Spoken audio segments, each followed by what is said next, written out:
Rock 102, Springfield's Classic Rock. It's 5:51, and Pete Townsend with Bax and Nagle on Rock 102. It's going to rain with a high of 73, which is kind of weird. Tomorrow, high of 71.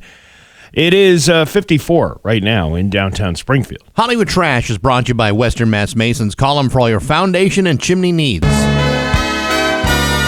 Somehow you still care about what's happening in Hollywood. So from Tinseltown, 3,000 miles away, it's Steve Nagle's Hollywood Trash. Let's see. You wanna find out what's going on at the BBC? Desperately. Scott Mills was axed by the BBC after more than 25 years. Following an allegation of personal conduct dating back more than 10 years, the decision to axe the radio star relates to a 2016 police investigation into serious sexual offenses against a teenage boy, although the case was dropped due to a lack of evidence. Colleagues at Radio 2, including Jeremy Vine, were not informed beforehand, with Vine discovering the news just 17 minutes before his live show. This is like a Jimmy Savile type of thing? I guess so. The investigation into the allegations took place between 1997 and 2000, with the case being closed in 2019 due to evidential threshold not being met. So now, 26 years later. Shame they couldn't have done this 26 years ago. Well, I guess if you don't have enough evidence to convict somebody and they're just allegations, I mean, that's kind of the way it goes. This whole entertainment thing is filled with political bullshiznit, and it's like, why? Who decided at that news prep service that we subscribe to? Yeah. Said, yeah, you know what? Forget Hollywood. Even though this is labeled entertainment, I'm just gonna throw a bunch of stuff in there that. Well, politics is entertainment for some people. Yeah, but it's not entertainment in the way we have presented it over the course of the absolutely thing. not. Niall Horan has several weddings to attend this year, but did not confirm if Taylor and Travis' nuptials are among them. The singer mentioned he will be seeing loved ones tie the knot in the coming months, but remained elusive when asked about the highly anticipated marriage. Didn't they date? Was it her? Maybe. Yeah. It's so... Pre-Travis, it's so hard to keep track of anything. While host Katie Summers pressed the topic, Niall simply stated that he has been invited to a few weddings and will see which ones he can attend, which means he hasn't gotten an invite yet to Taylor's wedding. Well, I hope they rectify that. Meanwhile, actor Miles Teller expressed uncertainty about being invited to Taylor and Travis's wedding, acknowledging it will likely be an impressive event. Taylor previously hinted at a large guest list for the wedding, emphasizing that she wants the planning process to be fun without the stress of evaluating relationships for invitations. I have not yet received my invitation, and I don't know what is taking so long. How do you even, put a guest list together, and then you're never gonna... You know how long it takes you to go around and say hello to everybody? It takes most of the time that a wedding reception lasts for the bride and groom to go around to every table and personally thank everybody that came. We had 102 people at my wedding. Wasn't intentional, just the way it worked out. I think we invited 115 people, 102 showed up. I didn't get a chance to say hi to everybody there. That's what I'm saying. It's exhausting. So if you got a wedding of 500 people, and that's on the low end for her... Steve, I don't know if I'd want... If I could come up with a list of 500 people I'd want at a wedding that I'm paying for. Yeah. You know what I mean? Well, I mean, she can afford it. She can afford it, but 500 people, maybe $18 to $25 per plate. You got an open bar. Are you doing that? Is that a thing still? You got to pay for the DJ. If I could, he's charging top dollar. If Taylor or Travis is listening right now, which they probably are not, but let me just say a couple of things to you. $20 dinner and a comedy show. And a wedding. Yeah. $20 dinner and a wedding. Dinner and a wedding. Comedy show. And a comedy show. And listen, we can make this work. I'm still technically an ordained minister. I could hop in. You could do and it. Participate. See, that's what would be that. somebody with all this money, that would be the great way to spend it. Go to a place that you wouldn't normally. She's eating dinner probably at $150 minimum a plate anytime she goes out anywhere for dinner. It's probably nothing more like carrot sticks and like ranch. That's all she eats. She'll be like, but wait a second. The shortstop has Swedish meatballs this week. How? You know what? Cancel the carriage.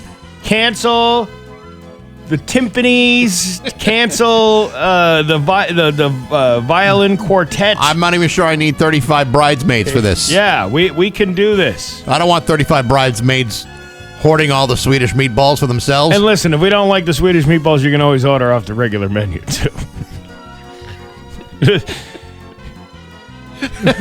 Wouldn't you like to see Travis Kelce doing down a chicken parm flatbread? Or I would love to see that. Or a burger. And then, after the show, they honeymoon at the Walmart next door. Yeah, why not? You get the whole registry could be at the Walmart. And they say romance is dead. Everything could be taken care of at the shortstop and the Walmart.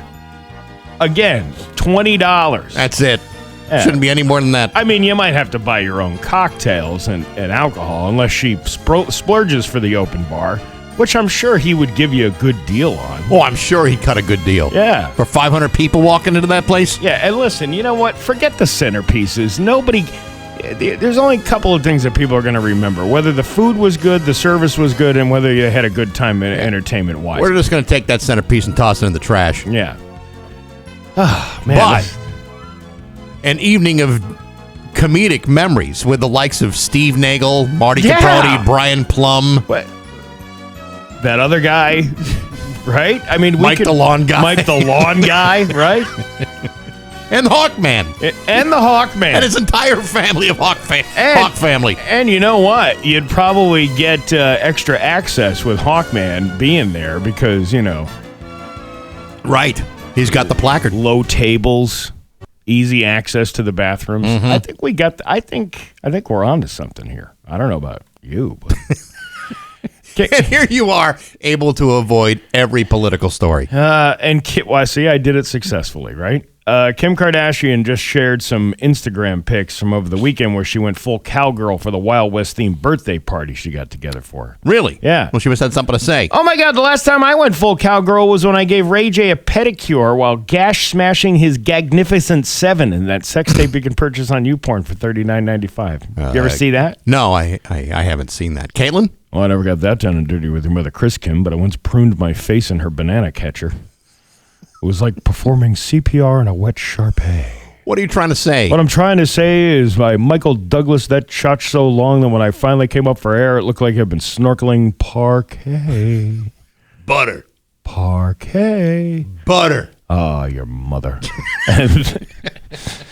That's duck butter, by the way. And that's your Hollywood trash on Rock 102. And now, Bax's View from the Couch, brought to you by Rocky's Ace Hardware with Scott's 4-Step, 4 easy steps to an awesome lawn. Hey, good morning, sports fans. How the heck are you? Folks, I've always been one to believe if you don't have something nice to say, you shouldn't say it at all. I also believe that if you must say something terrible, try not to do it on Instagram. Yesterday, the Chicago Bulls waived guard Jaden Ivey for what's being termed conduct detrimental to the team. Specifically, he was given the boot for making a series of reckless and controversial statements about the LGBTQ community on Instagram Live. Now, you might wonder, Baxy, what could Jaden Ivey have said on Instagram Live that was so bad? Well, you're not going to get me to repeat all his hate-spewing buffoonery. However, if I were going to paraphrase, let's just say he hates everybody, especially during Pride Month. More specifically, Jaden Ivey was critical of the league promoting Pride Month activities as unrighteousness. The NBA and the Chicago Bulls did not concur with Jaden Ivey's assessment, and so he has been waived from his 4-year, $32 million contract. Now, you might wonder, that's it? He got canned for making a couple of ignorant homophobic comments on his private Instagram account? Yes. You see, in most NBA contracts, there is language which holds players accountable for their actions. Going on Instagram Live and spewing out offensive statements is, in fact, enough to violate the terms of your contract. I would also not discount the possibility that there are other problems with Jaden Ivey that have not yet been reported, such as he could be a real jerk whose toxic presence has become a potential concern for the entire Chicago Bulls organization. And in the real world, bosses fire people for being jerks every single day. Why do I suspect that Jaden Ivey may be such a person? Because there's nothing worse than a jerk with an Instagram account.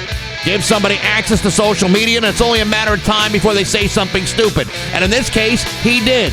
3 times last week, thereby blowing a $32 million contract.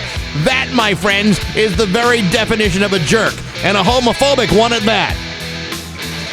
But hey, enough of my yapping. Sports brought to you by Rocky's Ace Hardware. Get Rocky's sales flyer and look at the March tool deals from Milwaukee, DeWalt, and Craftsman. I'll look at the flyer online. You can see the deals at the Rocky's Ace Hardware app or pick up a good old-fashioned paper copy at any Rocky's store.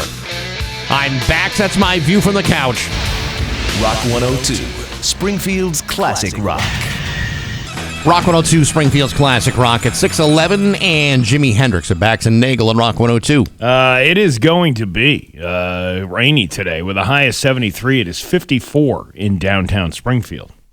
We got so much going on today, I hardly know where to begin. All I can tell you is it's starting immediately. Okay, well, there you go. Yeah. So how's that for being too specific? Well, I don't want to give away the big reveal. No, why would you? There is no big reveal, but I'm just saying I don't want to give it away. Right. So yesterday I did a video as we are required here to produce, and it was about that story we were talking about yesterday morning about how pig semen has become like this magical ingredient in it that is helping stop eye cancer. It's like a specific form of eye cancer where there's a certain substance that appears to be creating miracles. So you can't say things like that on TikTok, apparently. So I made a video to get around saying those things. So instead of saying pig semen, I had to say, like drain babies or knuckle children or Sure. whatever. And I made something to clean it up. I made this whole video, right? Well, you got to class it up a little bit. Of course you do. And so I made this entire video. And then I go on, I put it on mine first. Right. And that's okay. But once I put it on the Rock 102 one, within, 10 minutes, it was flagged for misinformation.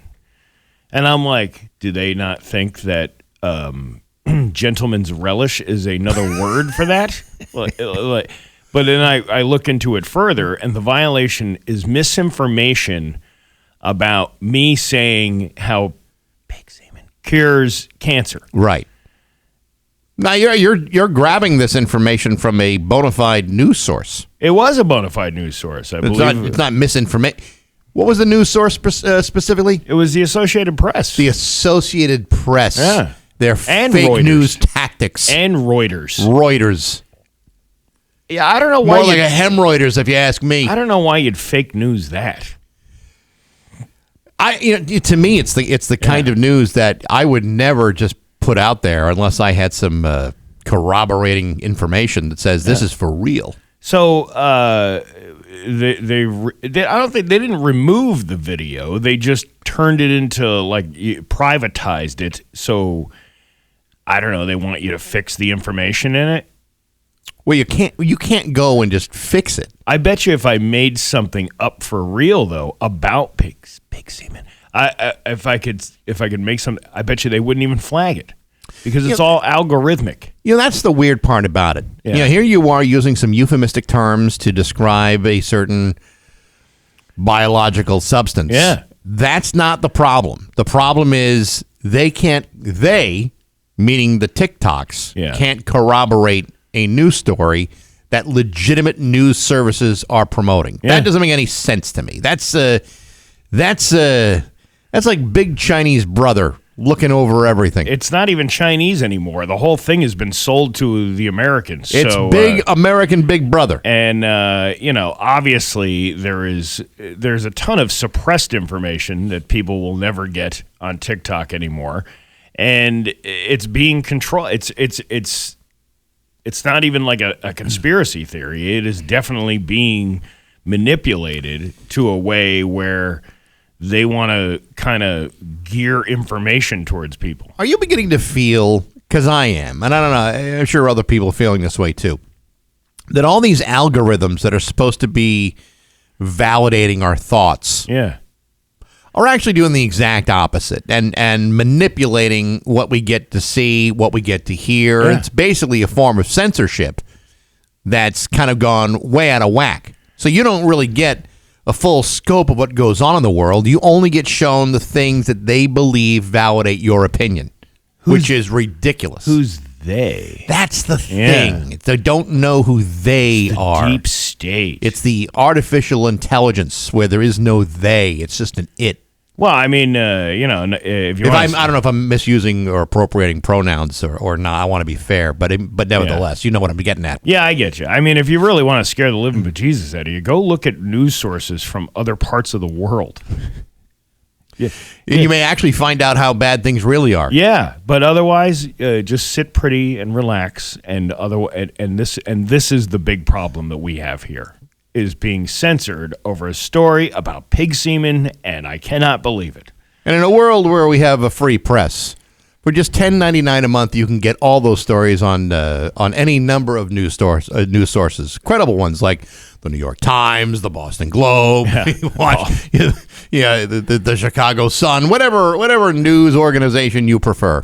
Well, I mean, they're all compromised anyway, but we live in a pay-to-play system around here. If you got enough money, you can tell people this. Don't report that. Yeah, but I'm really kind of serious about it. I'm starting to feel very manipulated by this whole algorithmic, information distribution that we're dealing with. Because you just, if you just go by what you see, you're only going to think about one thing and not really understand that there are many opinions and many things that can be true all at once. But I think they have designed it that way on purpose. Of course, to they confuse you to a point where you don't know, and everything that you look at going, I don't even know if that's real or not. That's how I feel about it anyway. There's nothing. I can't even trust anything. Yeah, and depending on what you believe, what you're seeing on these algorithms, it makes things look even worse, or they make things look even better. But neither one is the truth. And I'm not even I'm just trying to make a funny video. I need to be blended everywhere. And what better way to be blended everywhere than a story about pig semen? You got no argument from me. So do better, TikTok. Do better. We insist upon it. Yeah. We're not paying good money for your service to get this. Well, I mean, where do you get your news from? Like, where do you look? I look at Associated Press. Yeah. I may look at Google News. I may look at some other, the local sources. But I trust nothing. I don't trust anything either. Because I also know that if the algorithm is working against me, and I also have other sources that for whatever reason omit very important information every single day because no one bothers to ask for it, then you're not really getting any information or any real credible news anywhere. Well, I mean, journalism really isn't journalism anymore. There's nobody, really going and obviously we see it on a local level all the time. Nobody even bothers to call the police station and go, can you just give me some updated information? I mean, that was my job here, doing that.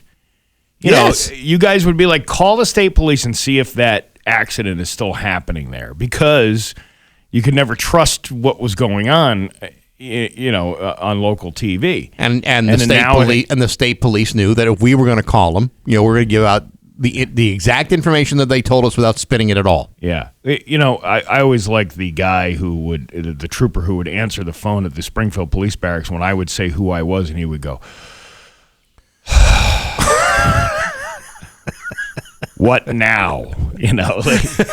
But that's the way you verify information. You call and try to get it from the people who are actually, they're sourcing the information. If you're at the scene of a news-worthy situation, and you can only go by what we saw. Mm-hmm. That's not giving me much of anything, because what you saw may not be what's actually happening. It's just what you saw. And unless you asked around to people in the know, hey, what's going on, as opposed to what I'm seeing, you're not getting any information. You're getting opinion. I think and that interpretation. And I think that model worked for them for a while. I think in the beginning when they started doing, this has been going on for like at least 15 years. Of CNN and Fox, and they all started doing it. They're just, there's no information. It's just somebody at a scene of an accident. Well, why that changed. When you have like a 24-hour news service. Yeah, you got nothing. You got to fill it. You got to fill it up, and that's why there's like so many opinion pieces. There's so many talking heads on these news on these news stations, the CNNs, the MSNBCs, the Fox News. All of them. They're all doing it. They're all trying to fill up the space. And so it's okay to have someone say, this is what I'm looking at right now. But that should not be the primary news. That's not the news of a story. That's just your interpretation on the spot. And that's not information. That's interpretation only. Well, it's information. It's information, but it's not news. It's more like infotainment. Listen, I'm not just pointing out our local stations, because believe it or not, this is everywhere. This isn't just. It's not just a Springfield problem. I was using that as an example because it's very relatable. Yeah, there was a fire over the weekend. We'll have more updates for you 2 weeks from now. Once we find out information, real information, we might get around to letting you know about it. And there's so much information that you can't even slow down to. We've moved on so quickly to the next topic that we forgot about 5 topics ago. This is also why you don't see many investigative pieces on the local level that are worth a damn. What are you talking about? Stephanie Barry likes to take a baseball bat to a bee's nest every once in a while. Well, there are exceptions, of course. Yeah. But for the most part, you're not seeing a whole hell of a lot of that. Well, either way, I'm very upset about TikTok removing the pig semen video. It's important health information. Of course it is. You got eye cancer. You want to know, hey, what can I do about this thing in my eye? Because I really wanted to dive into the topic as we started yesterday. How do you get the pig so close to your face like that? How do you hold him up? Yeah. Because there's aim. I don't know how good they are with spatial, hoof to eye coordination. Does he have a tattoo that says Visine on his hog? That'll straighten out his tail. Hey, it's like that old joke about the Jamaican guy going to the bathroom and he's got the W and the Y, and then it spells Wendy when it gets the same with him. It's V and E. It says Visine when it's in full state. It takes the red out. I can't believe we're talking about this. I can't believe it either. It's 6:23 on Rock 102. It's 6:25 with Bax and Nagle on Rock 102. It is going to be rainy today with a high of 73. It's 54 right now in downtown Springfield. It's Rock 102's Bracket Brawl, brought to you by Hooplandia and Bud Light. If your bracket is busted and whose isn't, you got a chance to fill out a new bracket for the round of 4. You go to rock102.com, make your picks before the next game, which is April 4th. Make the best picks, and you'll score a $100 gift card to the Yard Tavern. It's Rock 102's Bracket Brawl, brought to you by Hooplandia, Bud Light, and the Yard Tavern, as well as Rock 102 Springfield's Classic Rock. All right. Are you ready to laugh? Yes. All right, let's laugh. If I can. There you go. It's Bax and Nagle's Joke of the Day I'm funny how? I mean funny like I'm a clown, I amuse you, on Rock 102, I make you laugh. Springfield's Classic Rock. A young man was crossing a road one day when a frog called out to him and said, "If you kiss me, I'll turn into a beautiful princess." Right? Okay. The man bends over, picks up the frog, puts it in his pocket. The frog spoke up again and says, "If you kiss me and turn me back into a beautiful princess, I'll stay with you for 1 week." And the young man took the frog out of his pocket, smiled at it, then puts it back in his pocket, right? Okay. Then the frog cried out, "If you kiss me and turn me back into a princess, I'll stay with you for 1 week and do anything you want." And again, the young man takes the frog out, smiles at it, puts it back in his pocket. Next, the frog yells, okay, if you kiss me and turn me back into a princess, I'll stay with you forever and do anything you want. Again, he takes the frog out, chuckles, puts it back in his pocket, right? And finally, the frog says, what's the matter? I told you I'm a beautiful princess and I'll stay with you forever and do anything you want. Why won't you kiss me? And the guy goes, look, I'm an engineer. I don't have time for a girlfriend, but a talking frog is very cool. Yeah. See, Isn't that true? This guy knows his priorities. Oh, he's got it. He didn't fall for that fake frog. She could have been lying to him. I think this whole thing is made up. I got this from Reuters. Bax and Nagle in the morning on Rock. 6:29 with Bax and Nagle and Rock 102. It's time for news. Here's local radio icon Steve Nagle. Thanks, Bax. The suspect accused in a deadly shooting in Belchertown pleaded not guilty Monday to charges of murder and assault and battery on a family or household member. Prosecutors say Mark Opper is charged in the death of his wife, Diane Opper, following a shooting Friday evening at 111 Daniel Shays Highway, a home in a 55 and older community. According to court documents, Belchertown police were called to the address after Mark Opper dialed 911 and reported that his gun had discharged and he had killed his wife. A recording of the 93-second call was recovered by investigators. Officers ordered Mark Opper out of the home and observed red and brown stains believed to be blood on his hands and jeans. He was then taken into custody without incident. Inside the residence, officers found Diane Opper on the floor with what appeared to be multiple gunshot wounds to her torso. According to the statement of facts, the gun and bullet cases were found about 10 feet away from her body. She was taken to the hospital where she was pronounced dead. During Monday's arraignment, Mark Opper entered a not guilty plea to both charges. Prosecutors requested that he be held without bail, citing the seriousness of the allegations. A judge ordered that he be held without the right to bail pending his next court appearance, which is scheduled for April 27th. A box truck crashed into a tree on Allen Street in Springfield early Monday morning. The Springfield Fire Department states at 5:45 a.m., crews were sent to 1050 Allen Street for a box truck that crashed into a tree. One person was removed from the vehicle and taken to a local hospital for their injuries. The cause of the crash is unknown at this time, and 22 News supposedly said they're going to be updating you on this story, but I don't know about that. Emergency crews were called to BJ's at Springfield Crossing Monday evening for a hazardous discharge. Haven't we all had one of those every now and then? Right in the middle of BJ's. You didn't give me any warning whatsoever. I mean, I'm just sorry. You're so pretty. You're so pretty. It happens to everybody who pumps gas here. This has never happened to me before. Springfield Fire Captain Droopy Monty said that the gas station's fire suppression system malfunctioned and discharged. Oh no, a difficult day at BJ's. Vehicles were parked in the area were seen blanketed with foam. While pumping at BJ's?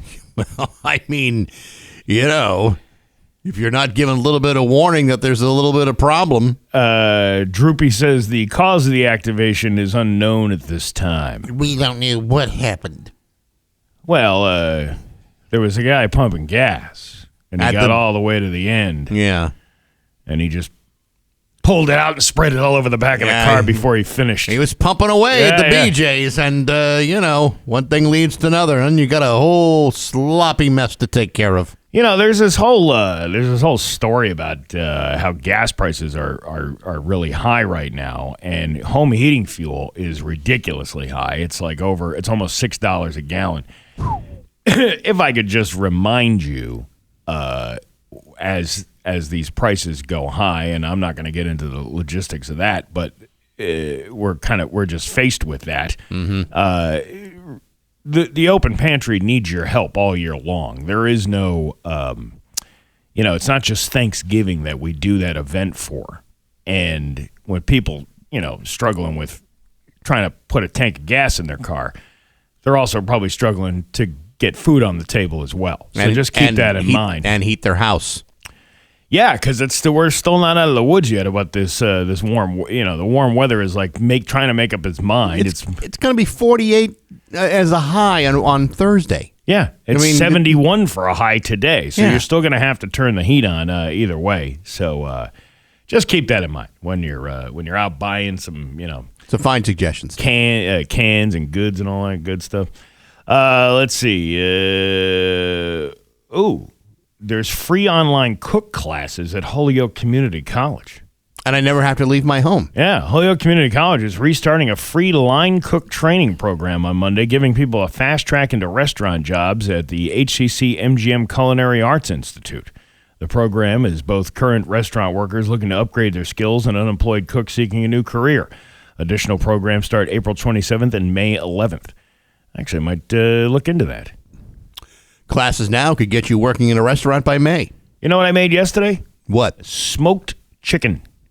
Like a whole Like a whole chicken? I don't understand. What is the deal with Costco? They sell rotisserie chickens for $4.99 cooked, Yeah. but 2 in a package are $14 raw. Well, you see, it's very much like the $1.50 hot dog and a soda. It's They're a way losing money on that portion of it right. They understand they're going to lose money on this to make money in other aspects. But you're not going to go in there just getting that rotisserie chicken and just getting that $1.50 hot dog and a large soda. You're going to get something else. Exactly. It's a way to entice you. But man, You'd have to have like a constitution of pure iron to just go in there, grab yourself a rotisserie chicken and a hot dog and bolt out of there. You'd have to be made of different kind of stuff. we were talking about those CEOs, like the Burger King guy and the McDonald's guy who kind of just like nibbled a little bit on his sandwich and then put it to the side. It's like, oh, this is so delicious. I'll eat that later. Yeah. What kind of person, what kind of monster are you to leave fast food that is good? Once it goes cold, it's no good anymore. You got to eat it right away. And you can't just take little nibbles. You gotta chow down on that thing fast. Although I did see a video of a woman going, I bet you there's something he doesn't eat. There's also something he doesn't eat as well. Yeah. Insinuating that he's probably not that good Perhaps, yes. in other aspects of his life. I'm sure that's true. Because I like to make snap judgments about people's sexuality all the time. It's not about his sexuality, about what he does in the bedroom. Or doesn't do in the bedroom. Yes, like maybe he doesn't talk to the little man in the canoe. Maybe he Right. he just does a little whisper. Breathes on it. Yeah, a little right. a little careless whisper, like a George Michael. Well, George Michael, I don't think did either. Well, he had his own problems. Yes, he did. did. But there you go. New stop sign in Spring. Drivers have been running a new stop sign in Springfield, and they probably have no idea. Western Mass News had cameras rolling Monday morning and caught videos of drivers going right past the sign on Parker and Oak Street in Springfield 16 Acres neighborhood. Chad Forbes has lived on that street for more than 50 years. He knows every car that passes, and lately he's been watching a lot of them run through the brand new stop sign. That person that was driving didn't even realize it was there. I didn't even know it was there until we had gone through it, and all the cars behind us kept driving straight through it also. I got to tell you, when they put something new on the road that you're not expecting because you're driving there every single day, it's completely disorienting. Remember when they put speed bumps in Longmeadow by the Big Y? And people were going over that like, Evel Knievel style because they didn't realize it was a speed bump in front of them? Yeah. Yeah, well, they removed the speed bumps because people are like cracking the axles of their car. Right, because you're just not expecting that. No. All those speed tables that have been put in have been taken out. Remember in Holyoke a couple of years ago on Homestead Avenue? That's right. They spent all that money putting in the 2 speed bumps there, which was a good idea, I thought, in a way, because people do. It's a thickly settled residential neighborhood. People are flying down that street. They put in the speed bump, and then for safety reasons, they had to take it out, which is kind of contradictory to what you're putting in there. But the sign just went up last week, and Springfield DPW Director Chris Signoli said it was added as a trial after neighbors raised concerns about limited visibility, and past accidents caused by thick bushes and trees at the intersection. There was a request that came through a resident 16 Acres Civic Association. It was presented to the Traffic Commission and has been installed as a trial for 90 to 120 days. Following that period, it will have a formal vote by the Traffic Commission and then the City Council. It was installed last week. All right, I happen to know Chris Signoli. I don't know him. I've never met him before in my life. I know him. Yeah. I've known his wife forever. Yeah. They're very, very nice people. He sounds nothing like that. Hey, you don't know that. I do know that.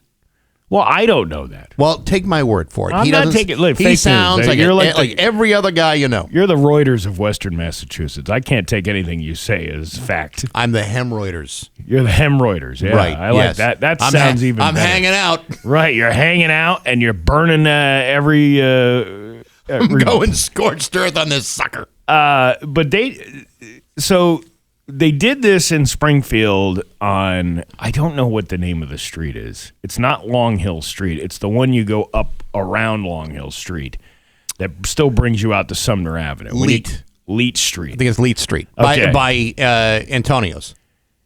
Yeah, all right. So you go up by Antonio's. You take a left. Yep. Right there, right after Antonio's. Yeah. You go to the end of that street. Yeah. You take a right, Uh-huh. and then an immediate left. Yeah. Whatever. Yeah. Is that Leet Street? I believe that's Leet. Okay. So this happened like maybe 3-4 months ago. They put in. I noticed it right away that there was a stop sign there, but there were a lot of people who didn't notice it there because it was always a throughway. Like, you never had to stop on that street. Right. Mostly because people were probably driving 90 miles an hour through the neighborhood. So I don't know why they don't give you a forewarning saying, hey, by the way, there's this new sign here. Because up in Northampton, they did the exact same thing. At the corners of, I could be wrong about this, but I believe it's Trumbull Road and State Street in Northampton. I go there every week, through there every week. Okay. So it's that State Street Fruit Market. It's probably like maybe it's probably like maybe a quarter of a mile, not even a quarter of a mile after that. There's Trumbull Road. But they put a big giant orange barrel there saying, hey, pay attention. Mm-hmm. There's a new stop sign here. And then people were like, okay, we're doing this now. I sometimes like that warning, that sign that says, hey, this is a sign that tells you there's a stop sign 100 feet away from you. Wouldn't you rather prep people than, the way people walk across the street so freely in Northampton without even looking to see if there's traffic coming? I'd rather have a warning than have to slam on the brakes because I'm about to knock over some old lady crossing the street. Yeah. So I don't know why they can't do that here. Why can't you put a big giant orange barrel going, hey, new traffic pattern, new sign, pay attention. If you're not expecting it. And Westfield did this.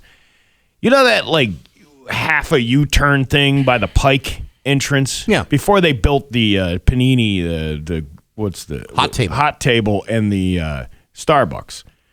Before they did that there years ago, it's that loop that you go you turn off a 202 to get onto the Pike. You got to go around that like half U-turn thing. Right. But there was no stop sign at the end of that. So people would just go. And that's the way the traffic pattern goes. You go that way. And then for a short time, many years ago, they just decided, we're putting up a stop sign here. And they didn't tell anybody. They didn't prepare anybody. They just put a stop sign there. And then all of a sudden, there was mass confusion. Right. Well, there are going to be some people that will say, you need to pay attention to the road, but, people are creatures of habit. And if they're not used to having those obstacles show up on their drive to work every day, it's going to take a while before they get used to it. So a little bit of warning might be helpful. A little bit of a heads up. What are these DPW guys doing all day anyway? You think you put a barrel out and say, hey, there's a new stop sign here. Yeah, but you gotta hire 5 guys to do that. One guy puts the barrel on the hole, and then you got the other 4 guys drinking coffee talking about it. Well, I guess the work's got to get done somehow. And that's how things get done. Your Pioneer Valley forecast today is going to be rainy with a high of 73. It is 54 right now in downtown Springfield. I'm Steve Nagle, and that's the news on Rock 102. Oh, yeah. Rock 102, Springfield's Classic Rock at 6:50 in Hart with Bax and Nagle on Rock 102. It is going to be rainy today with a high of 73. It is 54 right now in downtown Springfield. This week on Baxi's Musical Podcast, my guest is John Langford from the band The Mekons. If you don't know anything about The Mekons, check them out. They are a tremendous band. They've been around for 50 years, got 25 albums out. Their latest one came out late last year called Horror. It's fantastic, and they're coming to the Iron Horse on June 10th, and also the Solid Sound Festival at Massamoka and North Adams between the 26th and 28th of June. And if you haven't seen the documentary, Revenge of the Mekons, absolutely fantastic. Check that out on Apple Podcast, Spotify, YouTube, and on the app, all brought to you by Metro Chrysler, Dodge, Jeep, and Ram at Chicopee, and Rock 102 Springfield's Classic Rock. I'll give you a choice. Sharks or Barbies? I'm going to go with Sharks. Good choice, because it's sharks on cocaine. Cocaine sharks. Yeah. Sharks like the cocaine bear. Sharks in the Bahamas are consuming substances including caffeine, painkillers, and even cocaine, according to a new study by marine scientists who say it could potentially impact the animal's health and behavior. The research team, made up of marine biologists. Is anybody here a marine biologist? The seas were angry that day, my friend. And scientists from a variety of international programs analyzed blood samples from 85 sharks of 5 different species. The sharks were captured about 4 miles off the coast of a remote island, and their blood levels were tested for 24 legal and illegal drugs. Well, that's not going to help them get their back to work program. No. Probably not. The parole officers are going to have something to say about this. 28 of the sharks had detectable levels of caffeine, 2 common over-the-counter anti-inflammatory painkillers, or in one instance, cocaine in their blood, according to a study. Some tested positive for more than one substance. Can I ask maybe a dumb question? Yeah. I don't know if it's really all that dumb. If all you have is fins, how are you making the coffee? Yeah. How are you measuring the amount of coffee that goes into the coffee maker, or you just, how do you even drink it? Or how are you even pulling the pull tab on the Red Bull? You know what I mean? Excellent question. I don't know how that happens.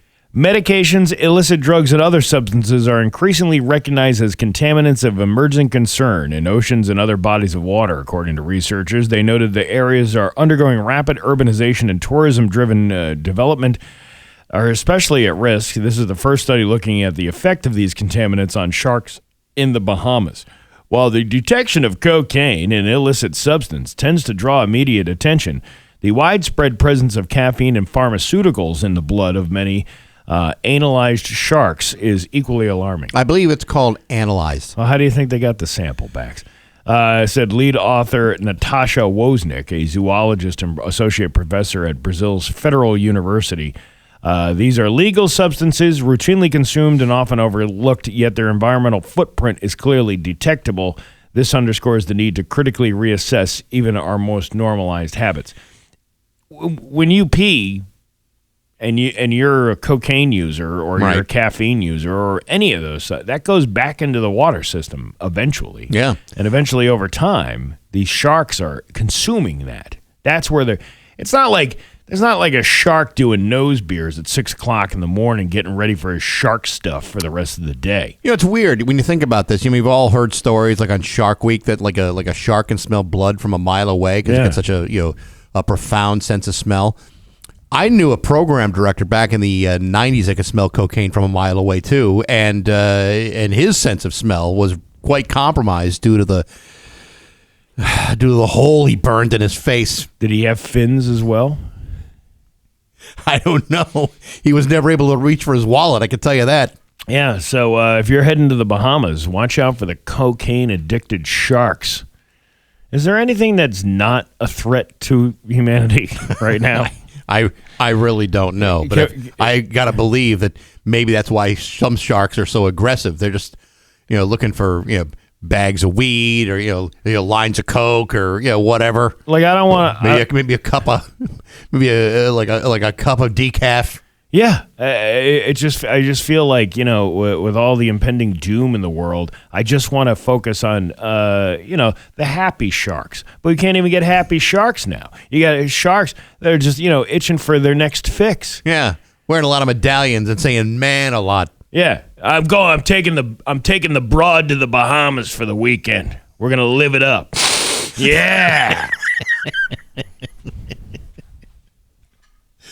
Listening to Sister Christian all the time. Yeah, yeah. Motor in. Watch your flies fly. We know a local guy who was doing that. Yeah. So there you go. If you're in the Bahamas, stay away from the cocaine addicted sharks. It's 6:55 with Bax and Nagle on Rock 102. And now, Bax's View from the Couch, brought to you by Rocky's Ace Hardware with Scott's 4-Step, 4 easy steps to an awesome lawn. Hey, good morning, sports fans. How the heck are you?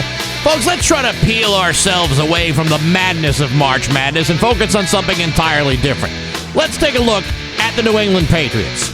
Sure, the Patriots have made a couple of interesting moves during the offseason, and yes, the NFL Draft just a mere 24 days away from today. And with 11 picks in this year's draft, the Patriots will be mighty busy trying to figure out what they want to do with them all, but that's not what we're here to talk about. You see, there are two interesting developments going on this week with the Patriots, the first of which is that the Patriots have scheduled a series of joint practices this summer with the Philadelphia Eagles. This, of course, will coincide with their expected preseason matchup. What's interesting here is that this joint practice could come either weeks after the Patriots make a trade for Eagles wide receiver A.J. Brown, or it could come just weeks after he gets traded somewhere else. Right now, it's anyone's guess. The other big development is that yesterday, NFL Films and HBO announced that for the very first time in its 25-year-long run, the Patriots will be featured in the reality series Hard Knocks coming in 2027. Exciting stuff, huh? You bet. Nothing sets up a football season better than being followed by an intrusive camera crew hoping to capture every grueling dramatic moment from a team's preseason ritual. And after years of shying away from the hot spotlight of HBO's notorious resistance to personal space and boundaries, the Patriots will be up next, following this season with the Seattle Seahawks, who the Patriots lost to in the Super Bowl.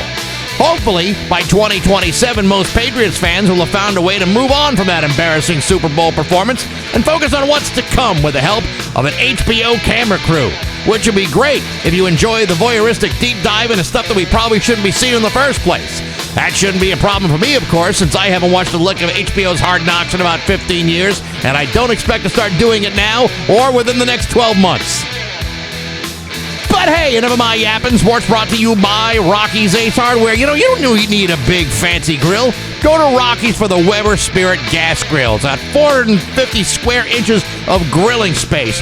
Plenty big for nearly anything. And coincidentally, it's only $450 at Rocky's. $1 per square inch. I'm Bax. That's my view from the couch. Rock 102, Springfield's classic rock. Rock 102, Springfield's classic rock at 7:10 with Bax and Nagle on Rock 102. It is going to be rainy today with a high of 73. Tomorrow, rainy with a high of 71. It is 54 right now in downtown Springfield. I have that story. You got that story? Yeah. This guy out of Kentucky, James Farthing. I almost said farting when I saw it the first time, but it's farthing. A man who won Kentucky's $167 million Powerball is back in jail after allegedly burglarizing a residence on Kennesaw Drive, according to court documents. James Farthing was arrested on Saturday on burglary and marijuana possession charges. According to an arrest citation, Farthing unlawfully entered a residence where a victim said she saw the suspect at the side door on her cameras. The victim told police she heard a loud noise as if a door had been busted open. She also told the officer she was missing $12,000 in cash that she stored in the residence after the suspect unlawfully entered. Officers found Farthing's vehicle in the Red Mile gaming parking lot after police said he fled the scene before officers arrived. Police found Farthing inside the facility. Upon taking Farthing into custody without incident, the citation said police saw a burnt marijuana blunt in the ashtray of his vehicle. Colt 45 and 2 zigzags. A search of the car yielded more marijuana and more marijuana blunts. In April of 2025, Farthing was arrested in Florida on misdemeanor charges of battery and resisting an officer. He pled guilty to his charges earlier this month. He still has active cases in Kentucky for a hit and run in Fayette County and an intimidation charge in Scott County. He's due in court on Monday. Well, that was yesterday, and then he did, the update for that is he pled not guilty to charges of burglary and marijuana possession. Court records show he was bonded out by his mother on Sunday. his mom had to bail him out. He appeared in a courtroom in person on Monday. He and his attorney had no comment. You know, the Powerball jackpot this week is up to $194 million. Yeah. And if I were the winner, let's just say, hypothetically, because it's very unlikely, but if I were the winner, I would find it very hard to justify breaking into someone else's house for an extra $12,000. Well, I don't even know what. There's no, because this is just an arrest. We don't really know what the motivation was behind why he was doing these things that he was doing, and frankly, people wonder all the time, how could you possibly go through all that money? Let's just say he's $167 million. I said he won 100. If you get half of that, that's $40-something million or $70 million. Roughly. Let's just say people who don't have that and have never had any sort of riches which represents most of us. Right, but even more so when you're probably talking about a guy like this who likes to get in trouble, probably had never, he might not have ever even had, $25,000, let alone, $70 million. I don't mean to judge a book by its cover, but by the looks of his mugshot, I don't know if he's the kind of guy that likes to get in trouble or if he's just the kind of guy that just can't help himself from getting in trouble. Well, He may have $167 million to his name, but he might not be thinking in terms of what he has. Right. But more in terms of what he needs right now. Yeah. He's got to buy, he's running out of weed. He doesn't have enough weed to make his blunts, and he wants the weekends count. It's the weekend. Maybe the only way to do this is to take somebody else's money. Someone has $12,000 in the house. I mean, can it really be? Was this such a big mistake? Well, again, we don't know what kind of. Did he have a beef with this lady? He obviously knew that she had money inside of this house, so this was a known person. Most home invasions are, and it's for him to know that she had $12,000 in there. Yeah. Seemingly would be a targeted thing. But why? Did he run out of the money from the Powerball? Has he exhausted every cent and dime from that? Or maybe this woman just owed him $12,000 and he was there to collect. I mean, he got arrested at a casino, so he's probably going to the casino frequently and probably, when you're... People, Marty and I stopped at the casino on Friday night. Right. With $100, right, between the two of us. If you have access to that kind of money, millions of dollars, you tend to go, I can afford it. I'll just put $10,000 down on blackjack, or I'll pay $50,000 down on a blackjack hand or something like that. Well, it's very easy to assume that someone with that kind of money makes good choices in life. Yeah. This guy's not really shown to have much of a history of making good choices, except for that one day he got the quick pick at the stop and go.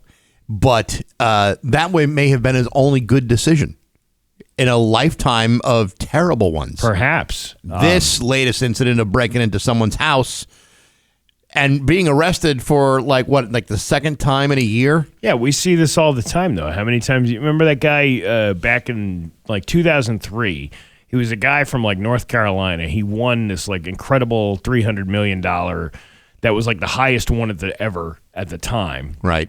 He wins the money, and within less than 5 years, the guy is broke. He's being arrested. He's got $50,000 in cash in a bag that he's got into a fight at a strip club, and they found the money. And it was just this money can be evil if you don't if you wind up spending it recklessly.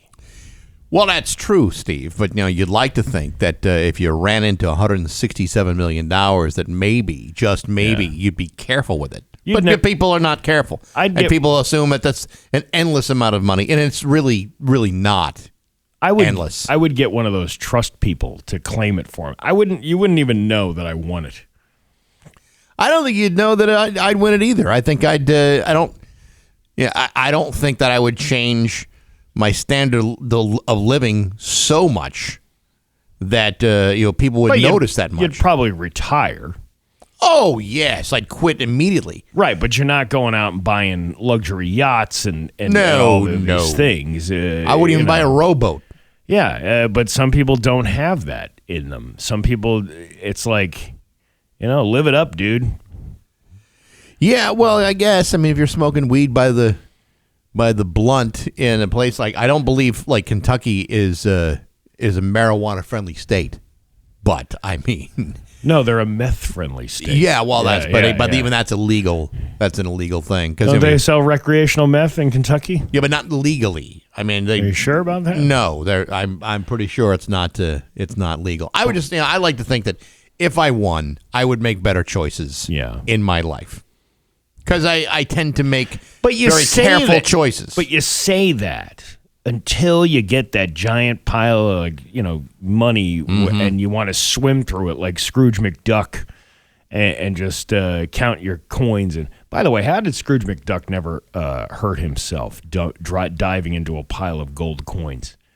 Never once did he. It's not exactly like a pool of balls at a Chuck E. Cheese. Meanwhile, the Hawkman drives 90 miles an hour into a wall. Is a quadriplegic for the rest of his life. Scrooge McDuck dove into money and somehow swam through it. You're going to find this hard to believe. Yeah. But sometimes in cartoons. Yeah. They can defy laws of physics and gravity. It doesn't make any sense. I know it doesn't make any sense. It's loss of continuity, Bax. There's no But that's done for comedic effect. I mean, who doesn't laugh their asses off when you see a duck jump into a big pile of gold coins? I was never laughing at that. I was always envious of a duck who could swim through gold coins. Oh, yeah, that's right. You're the guy that laughed hysterically when Bambi's mom was killed. And why did he...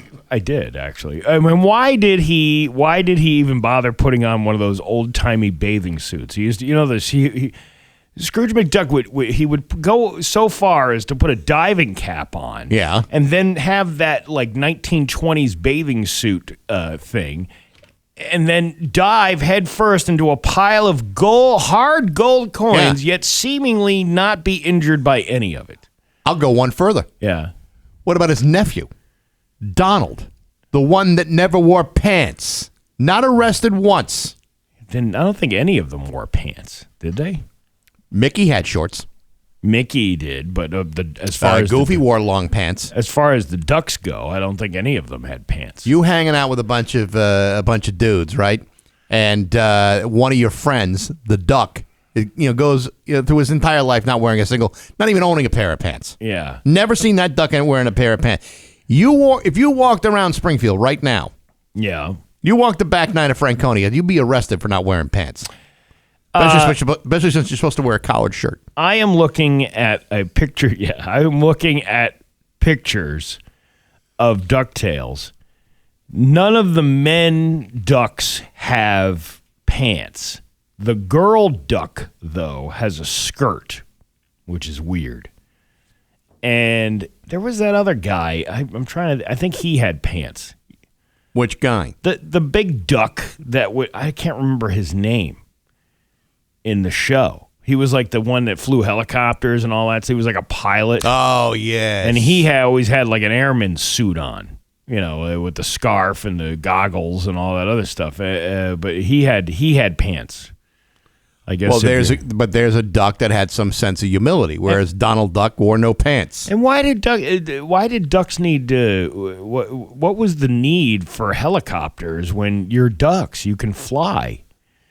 Well, that's a very good point, isn't it? Yeah. They probably don't even fly coach. You know what? I'm really glad we got to this conversation. You know what? When you get right down to it, Steve, it's good to kind of bust the mystery of all these things. Like, for example, and this is the craziest one, Mickey's got a dog, Pluto. But what's Mickey's other best friend? Goofy. He's kind of a dog, too. Yeah. How come you got one dog as a friend and one dog as a pet? You know what? Don't ask questions you don't want to know the answer to. That's all. That's the best advice I can give you. All right, but you're going to be thinking about that all day, aren't you? Launchpad McQuack, by the way, was the name of the guy.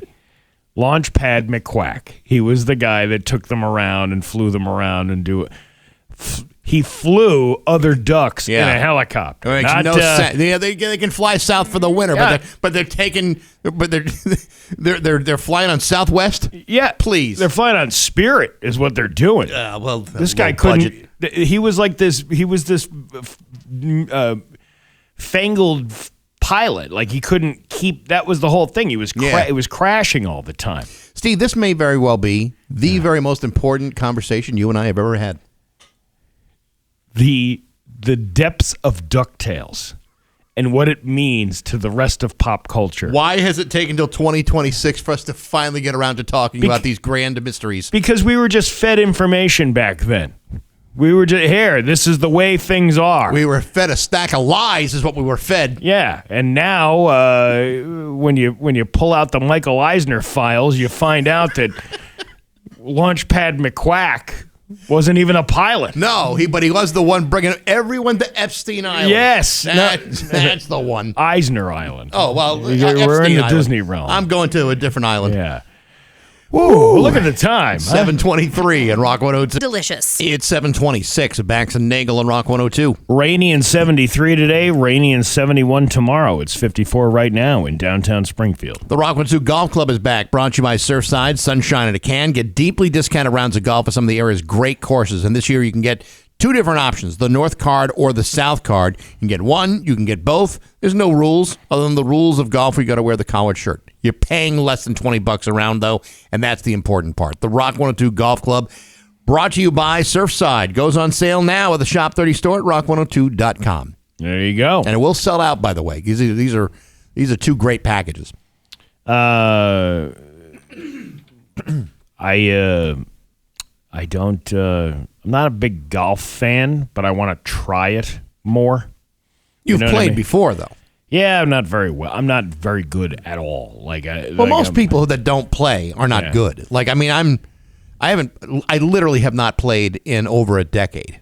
So my thoughts of just leaping right back into it. Yeah. I'm not jumping on that champ. I mean, we're right next to a great city course at Franconia. Yeah. I mean, that's a great course, but it's like I lose a lot of balls.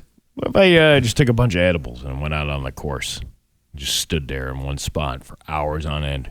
As long as you allow people to play through, I don't see where there's any problem. Just wear a helmet just in case I don't get hit in the head with a golf ball. Yeah, standing out there. There's a pretty good chance a ranger's going to come out and tell you to move on. They don't want you backing things up. Is that what they're called? The Rangers? Yeah, it's a guy in the course and telling people to keep moving on. I never heard that term before. Yes, a ranger. That's right. A golf ranger. Golf ranger. I don't really trust any rangers. Really? Yeah. Ranger Rick. Yeah. He had some dark stuff going on there. Yes, he did. The Lone Ranger. Ranger Rick. Now let's dive into that. Okay. Ranger Rick. Let me pull up my sleeves and get into it. He could talk. That was the dolphin one, right? That was the flipper. Is that the one? Who was that one? Ranger Rick was like I think he was a raccoon, if I'm not mistaken. Wait a minute. Who was the ranger on Flipper? Well, now you're gonna have to. Now I'm gonna have to really look that up. Yeah. Because I don't recall. Yeah, was he a ranger? Yeah, I guess he was kind of a ranger, wasn't he? Well, he was a sea ranger. Now, this would have been young Sandy's dad, right? Yeah. Yeah, I don't know. We have to look that up. Huh. Flipper cast. Let's see. Porter Ricks. Say that's where I get it. That's where I get it. That's where I get confused. Ranger Rick. and Porter Ricks. His name was Porter Ricks on the show. Yeah, well, Ranger Rick was like a magazine for kids, and I believe, could be wrong, that Ranger Rick was some sort of he was a raccoon. He was a raccoon. Ranger Rick, kid loving, parent trusted since 1967. Yeah. Oh, and Brian, the brain dead trucker, pointed out, "Ooh, it's a deep dive twofer." Well, it is Tuesday. It's two for Tuesday. But you know what? It's not even 7:30. I'm pretty sure we'll deep dive into something else that's ridiculous and pointless. Yeah, we'll deep dive into the depths of the darkness of the Flipper Show coming up on Rock 102. John Hazen here. At Hazen Paper, we've been building futures in Holyoke. And get peace of mind. 7:31 with Bax and Nagle and Rock 102. It's time for news brought to you by Big Y, your family market. There's local radio icon Steve Nagle. Thanks, Bax. There was a hazardous discharge at BJ's yesterday. All right. Oh, I've been there before. Springfield Fire Captain Droopy Monty said that the gas station's fire suppression system malfunctioned and discharged. Oh, no. This is no way to enjoy BJ's. Vehicles parked in the area were seen blanketed with foam. All right. No injuries were reported. Droopy says the cause of the activation is unknown at this time. We don't know what happened. Somebody was getting a little randy with the BJ's. I don't know if it's the same story of what we're talking about here as to what we think we're talking about here. Yeah, you never seen a bad discharge or a accidental discharge from BJ's? No, not if we're talking about the retail outlet. I mean, to me, like, an unfortunate discharge would be like clean up in aisle 5. You just imagine yourself. You're filling up at BJ's. Boom!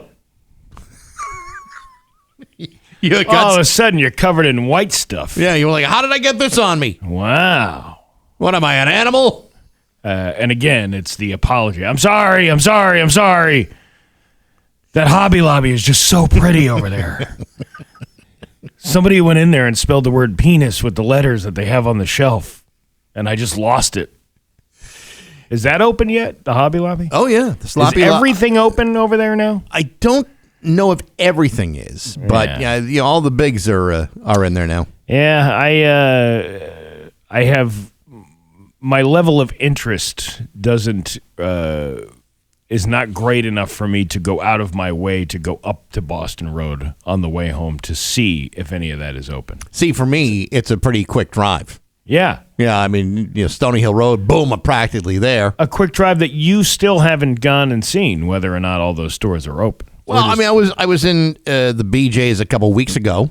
Mm-hmm. I haven't. Did you have any accidental discharges while you were in there? Not there. But I haven't been to the Sloppy Lobby, and I haven't been to the Target.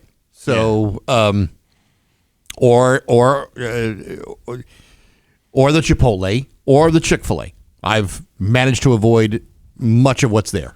All of those places could actually cause an accidental discharge. Well, if you ever had that Chick-fil-A sauce, like dribble on a shirt, it's delicious, but it's like, now I've ruined a shirt. Now I'll have to go to the Target or the BJ's for a new shirt. And you got somebody sitting next to you when you spill that sauce. You gonna eat that? Because I'll lick it right off your shirt. I never lick anybody else's shirt. Yeah? I never do that. What if you had an accidental discharge over at a BJ's? Would you lick that off your shirt? Again, I not without asking politely. Let's see. Drivers have been running a new stop sign in Springfield, and they probably have no idea that they're doing it. Western Mass News had their cameras rolling Monday morning, caught videos of drivers going right past the sign on Parker and White Oak Street in Springfield's 16 acres. Chad Forbes lived on that street for more than 50 years. He knows every car that passes. Was he tracking everybody? They were like a legal pad writing down license plates? When I read this the first time, I'm like, he knows every car that passes? Every car. Yeah. He knows. That's the guy that lives down the street. That's the guy that lets his kid just run out in the middle of the street with the basketball. He's going to get hit. Is this the Edna Kravitz of Indian Orchard? I guess so. What was the husband's name? Abner, right? Abner. There's something strange going on at the Stevens house again. Yeah, to say he knows every car that passes, I doubt. I tend to doubt that too. I mean, you've been through that section of the orchard. I mean, it is kind of. It is kind of crazy over there. All the intersections and lights and stops, and you're trying to get to Ludlow, you're trying to get to Springfield, or where have you. I'm guessing. I'm looking at where this is. And it's right near that golf course over there. What is that one? What's that golf course? Over down off of South Branch Parkway. What's that one? Oh, that's Veterans. Veterans, yeah. Right? So you can see that it's the Cooley Street side. That's where the Veterans is, and where it kind of merges with Parker Street. Mm-hmm. So it's that intersection before the merge happens on White Oak Street. And there was never a stop sign there. So, yeah, I can see how people would just roll through it. But, again, why wouldn't you put out signage to let people know, hey, new traffic pattern ahead. There's a stop sign here. Get used to it because it's probably going to stay. Wait a minute. That's Indian Orchard? 16 acres. 16 acres? I don't know where you're getting Indian Orchard from. I thought we were talking about Indian Orchard. I think you're in a different time zone, man. Man, what am I talking about? I don't know. Well, I take that all back. Do you? Well, now I do. All right. East Tampon police are currently... East Hampton. I don't know. Have you ever been there? I have. I've inserted myself in there many times. Yeah, well, that's what they do up in East Tampon as well.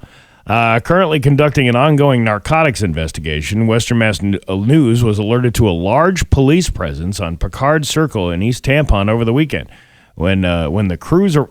And I'll say when our crews arrived, right, even though I'm speaking on behalf of them. When our crews arrived on scene Sunday morning, we saw several officers as well as fire crews. When I say when our crews, it's not like Pat Kelly is out there in the Rock 102 van taking pictures. No. It's Western Mass News. They're doing that.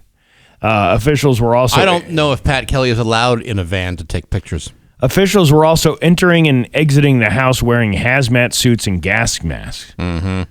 So again, this is not news. It's just what we saw. Well, as you can see over here, there's officials coming in and out of the house wearing hazmat suits. How do you know if they're officials if you didn't even go ask them? Excuse me.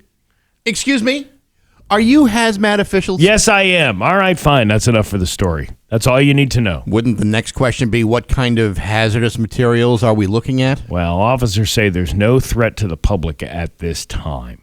Okay? Oh, that's good to know. Springfield police arrested a 16-year-old boy Saturday evening on Frank B. Murray Street following reports of a stolen e-bike. Around 5:35 p.m., right outside of Union Station, reports came in of the robbery. The suspect displayed the handle of what appeared to be a firearm. Officers arrived about 30 minutes later, locating the suspect, discovering the weapon to be a BB gun, and then placing him under arrest. And that's the news. That's it. That's it. That's the story. That's all you need to know. The other thing about the e-bikes, I saw some lady's house in flames on a video yesterday. Mm-hmm. Her e-bike, apparently this is like a problem with a lot of these e-bikes. Those batteries explode on these things. And this house was completely engulfed in flames, and it was all because of this lady's e-bike. Was it being charged, or what was the dealio? I think it was being charged, but how many times does everybody leave stuff around the house? Plugged in. You plug something in and you forget about it. Or you're riding the bike. I mean, you're sitting on the seat. Yeah, and all of a sudden, pow! Next thing you know, you're blowing your bits and pieces off. Pow! Right in the kisser. Would have been safer to take a car. Yeah. This is why I don't ride the e-bikes. You just don't like the looks of them anyway. I don't like that, and I don't like the pedal. They are fast. The e-bike, you don't have to pedal the e-bike. You should get one of those. That would be a bike for you. When we go up to New Hampshire, there's e-bikes all over the place. Everyone's got e-bikes. So you rent one. You can rent them, but there's a lot of people that own them. Yeah. And, they'll go right to the beach using an e-bike. Yeah. Which is like, that actually makes a little bit of sense. But, but still, man, they're all over the place. First time I was down in Hilton Head. You ever have Hilton Head, by the way? No, never gotten that far south, if you know what I mean. All right. Anyway, that was the first time my friend had an e-bike. He's like, go ahead and take it out. And that thing goes. It hauls. It's like 25 miles an hour, which is pretty fast for this particular bike. Had a top speed of 25. Yeah.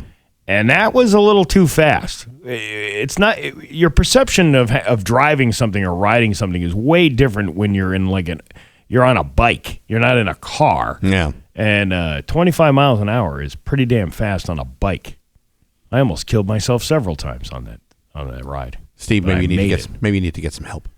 Perhaps. Talk about your feelings more. Yeah. Get them out in the open. Coke bottles at select retailers throughout the country might come with yellow bottle caps. So do I. And around this time of year, but it's not due to any shortages or packaging anomalies. Anomalies. Anomalies.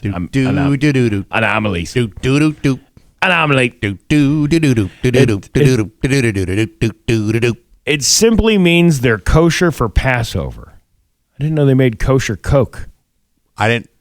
What would need to be kosher about Coke? I don't know. I didn't realize there was a kosher, non-kosher type of situation there. Coca-Cola is indeed considered kosher year-round, but one of its common ingredients, high fructose corn syrup. Corn. Oh, no, I was thinking about that video I was making yesterday about the euphemism. Is generally considered unfit to consume during Passover, as there are stricter rules regarding the foods acceptable for consumption during the observance. Actually, they got that right. High fructose corn syrup isn't appropriate to eat for anybody. But it's so good. Yeah, well, there's other ways of sweetening things up than high fructose corn syrup. More specifically, high fructose corn syrup is made from porn, a grain considered... I don't know this word. Maybe you can help me out. Neither Sound of us it are out. Jewish. Kitniot. Kitniot. How do you spell that? Kitniyot. You'll have to forgive me. I don't know that word. What? Maybe I should consult my my Jewishopedia Brian Plum and find out how to say that word. He would probably know it. Kitniyot. Okay. We're gonna go with that. Sure. Do you ever have Kitniyot Rock? I believe that was Christopher Cross. Ride like the wind. I was thinking more like sailing. Or too close in resemblance to use grains that produce leavened bread and other food off limits during Passover that many members of the Jewish faith observe. Coca-Cola bottles with yellow caps therefore indicate that the sodas are sweetened with ingredients other than high fructose corn syrup. Well, again, that's not the healthiest stuff in the world. So, given the choice, I'd probably look for the yellow cap too. Not because I'm keeping kosher, but just because it doesn't have that junk in it. The bottle caps themselves also feature a stamp from the Orthodox Union indicating soda to be fit for Passover. Good to know. Everybody gets Coke. It's the Passover favorite. It is. Forget that gefilte fish. Go for the Coke. You can't drink that stuff, Steve. You can drink the Coke till the cows come home. Yeah. We got a great story coming up about a guy who modified his vehicle to feed his drug habit. I can't wait to hear more. I know. Your Pioneer Valley forecast today is going to be rainy with a high of 71. It is 55 right now in downtown Springfield. I'm Steve Nagle, and that's the news on Rock 102. Oh, yeah. Rock 102, Springfield's Classic Rock at 7:51, and the Beatles with Bax and Nagle on Rock 102. Rainy today with a high of 71. It is 55 right now in downtown Springfield. 20 days away from Bacon and Brews. Only 20 days away. And if you haven't bought your tickets, now's the time to do it. It's happening April 19th at the Log Cabin. From noon to 3, a great celebration of both bacon and brews. Your admission includes the full spread of bacon-inspired bites from the Log Cabin chefs, live music from Yellow 9, a cash bar, loads of delicious craft beers, and it's all on sale right now at rock102.com. You got to be over 21 with a positive ID to join us. It's Bacon and Brews, brought to you by Curry Honda Chicopee, Dave Miner Exterior Home Improvements, and Rock 102 Springfield's Classic Rock.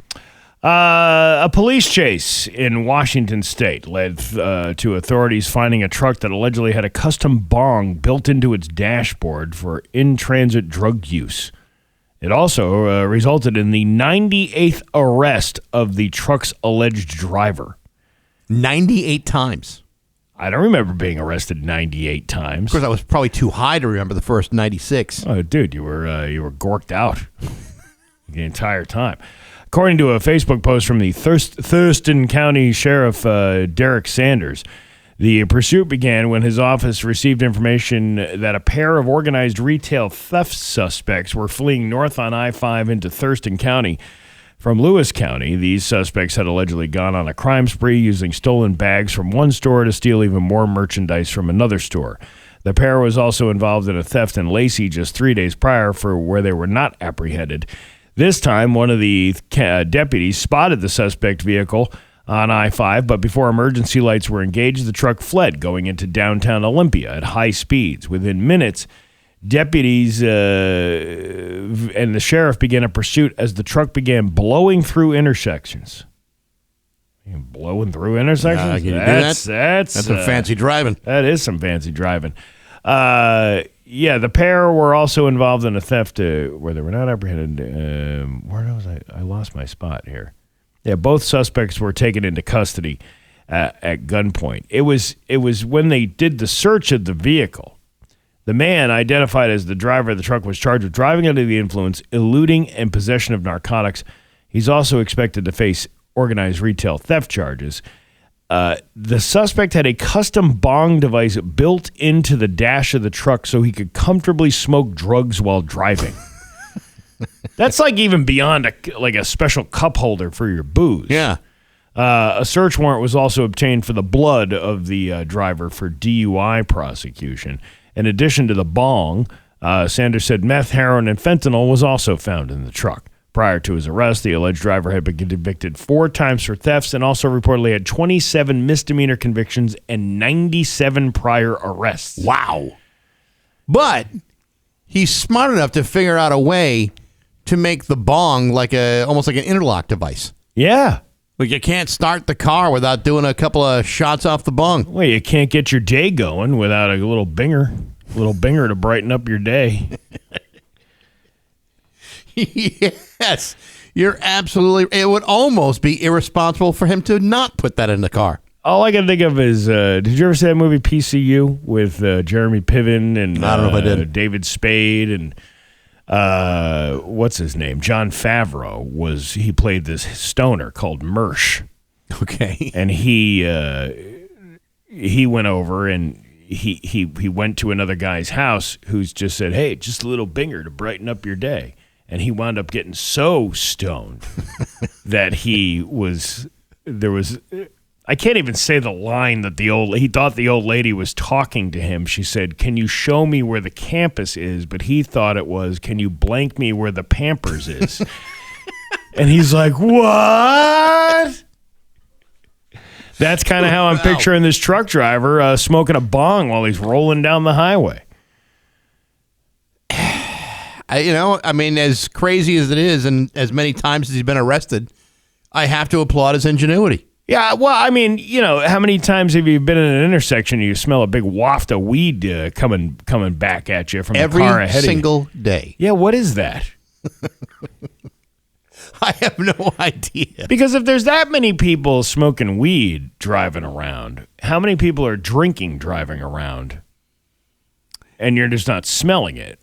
Obviously, the smell of marijuana, you'd be able to pick up a strong odor as opposed to somebody who's doing nips in their car, which is another word you can't say on TikTok, by the way. You can't say nips? No, apparently that's it. That's like against their code of conduct. Nips?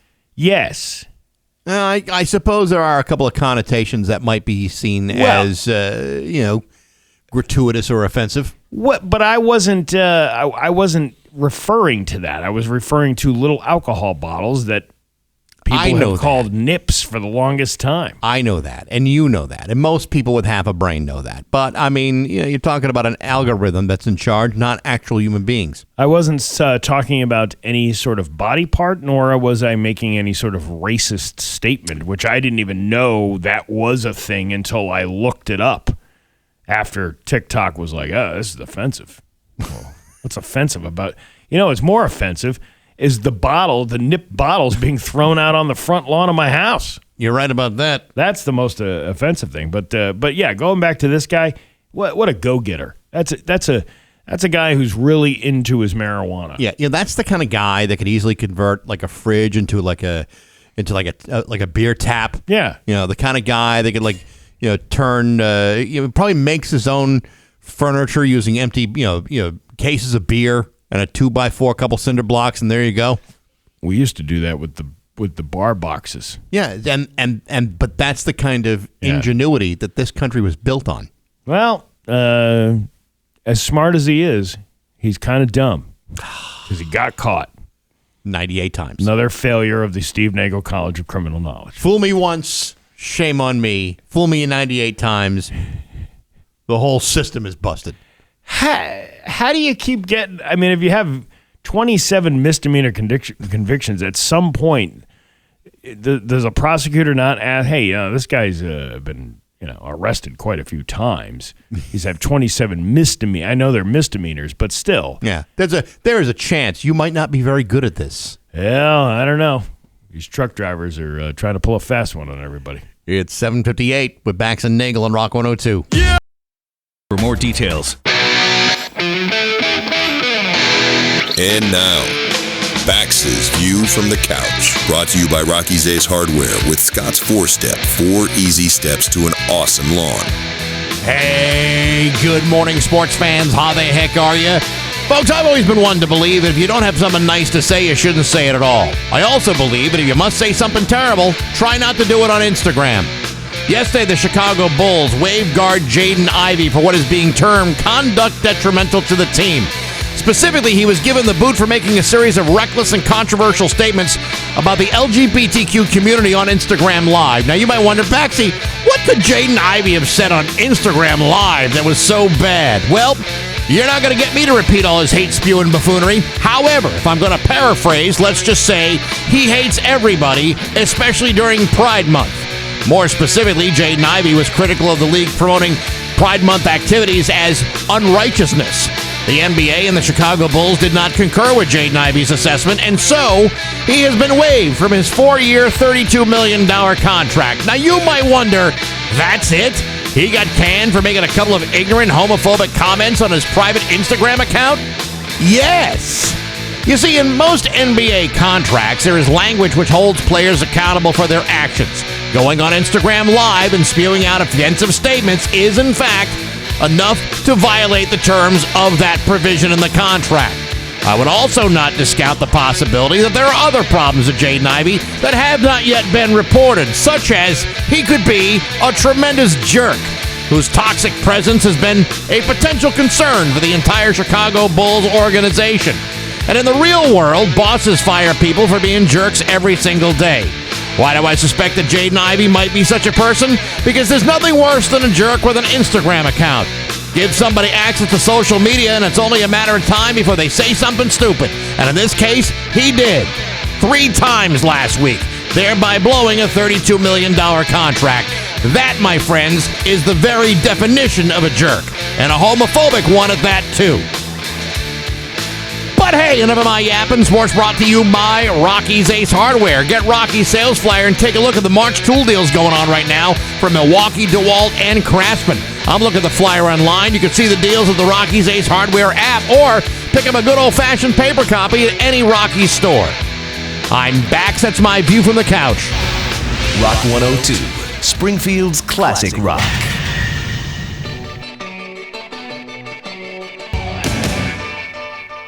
Rock 102, Springfield's classic rock. It's 8:12 and Billy Idol with Bax and Nagle on Rock 102. It's going to be rainy today with a high of 71 tomorrow. More of the same with a high of 71. It's 55 right now in downtown Springfield. Hey, not for nothing. I don't know what you were going to get into here. I just thought I'd mention this real quick because you just announced it yesterday. After many years at Western New England University, Brenda Garton announced her retirement. Congratulations to Brenda. That's spectacular. That's what I just wrote on her Facebook page. I said, I hope your retirement is spectacular. Yeah. Congratulations, Brenda. Yeah. Good for her, man. Listen, anytime someone can retire into a lifetime of happiness in their golden years, I'm all for it. Way to go, Brenda. Congratulations. I didn't even know she was still doing news. She's not doing news. She was working at Western New England. College for years. She retired from the. She retired from the news business when she realized what a dead end job that is. Being in broadcasting, radio, television, please. But I mean, going into academics, and she was involved in the journalism and broadcasting area over there. Good for her. Well, good for you, Brenda. Good for you. Hope it is spectacular. I hope it is too. Yes. When you used to bring the kids around when they were young, like little kids between the ages of 5 and 15 or whatever. Right. Did you ever go to a place and you're like, wow, this place was hyped up, and then you get there and you're like, what the hell is this? Yeah, I'm sure that's happened. This place. This is about a Barbie land, okay? Okay. These people were promised a larger-than-life interactive Barbie dream house, an 80s-themed roller skating party, and a glittery pink day in Barbie land. Who doesn't want to do that? Why do I get the sense there's a big butt in this story? Instead, fans of the world's most popular doll who trekked to the Barbie Dream Fest in Fort Lauderdale, Florida, were met with a cardboard cutout of the house and a tiny kids-only roller rink, a far cry from what was advertised on Instagram. That was kind of like that, what was it, candlelight. It was candlelight music by candlelight, but it was the music of like pop stars. And I took my daughter because we wound up getting tickets to this thing, it was candlelight to Taylor Swift music. Oh, and yeah. They were playing it on the violin. They play it in, it was like string quartet music that they were playing, and you would go and see. Now, the performance was okay. I mean, it wasn't, they were obviously talented people right, doing these instruments, but the ambiance of what was shown in a video promoting these things versus what it actually was nothing. A little misleading, perhaps. It was a building in Hartford. It was near the XL Center. There's a building down there, and it was $30 to park next to the building. You go in the building. It's on the top floor. It's basically like it was a ballroom, basically, on atop this apartment complex. There was people there was residents waiting for the elevator as well. Okay. As we go into this place, you go up there, there's windows all over the place, and it's like springtime, so the sun hasn't gone down yet. There are no real candles anywhere. It's just those battery it's a fire code. It's a fire code. It's a fire hazard thing. Right. But again, looking nothing like what was expressed on the video of how cool this looks. And it did look cool. And I'm like, okay, well, that's kind of cool. Let's go check it out. And very disappointed in the outcome of that whole thing. Well, did the kids appreciate it? Not really. No. Yeah, I mean, it was like, oh, yeah, I recognize that song in instrumental form. I believe it was Shake It Off. But you're just But it's not like Taylor Swift just magically appeared in the room and everyone went ballistic. That didn't happen. No, you're going to have to shake off the entire show because it was not what was presented. Anyway, the event took place for this Barbie thing at the Broward County Convention Center from Friday to Sunday. In a promotional post on Instagram, it touted a Barbie fashion show, A-list speakers, meet and greets, workshop, meet and greets. Who are you meeting? The cardboard. You're meeting the cardboard cutout? Interactive exhibits, games, screenings, yoga, and more. Prices ranged from a $69 day pass to the $449 Dream Pass, with other pricing and accessibility options in between. For what? For the Barbie Land experience. You could go all weekend long. What a rip. But two attendees who spoke to NBC News say they were sorely disappointed with the lack of pink glitter and excitement that they said was expected, especially for the prices they paid to get in. It just makes me laugh because if I don't laugh, I'll cry, said Brenna Miller, who was among many of the attendees who posted videos online about the event. Oh my God, I'm looking at pictures now. It looks like a setup of vendors at the Big E. Yeah, looks more like a trade show. Yeah. As images and videos began to circulate online, people began drawing comparisons to other overpromised, underdelivered festivals online, like 2017's Fraudulent Fire Festival and the more recent disastrous Willy Wonka-inspired experience in Glasgow, Scotland. The fan disappointment was echoed in the community dedicated to Barbie on Reddit, where many called out the organizers for such a chaotic event. They really should give everyone I survived Barbie Nightmare Fest stickers, one user wrote, later adding, "We got wonked," because there was another event in Scotland that had this promise of this Willy Wonka like chocolate factory thing, and it turned out to be like a big nothing burger. They're calling it the new Fire Festival. Yeah. People getting totally ripped off. A spokesman for Mattel, Barbie's parent company, said the event was created by Mischief Management, which licensed the Barbie brand from Mattel. "We are working with Mischief Management, who are managing the attendee feedback and issuing full refunds to everyone who purchased tickets. We want every fan experience to be an excellent one." Mischief Management confirmed in a statement that the company will be providing the full refunds to anyone who purchased for the event. Mischief Management is incredibly grateful to everyone who joined the Barbie Dream Fest, bringing fans together alongside role models, designers, partners, and global icons who embody the true spirit of Barbie was at the heart of this event. Then why are you giving their money back? Because you realize, too, that it was just a bunch of crap.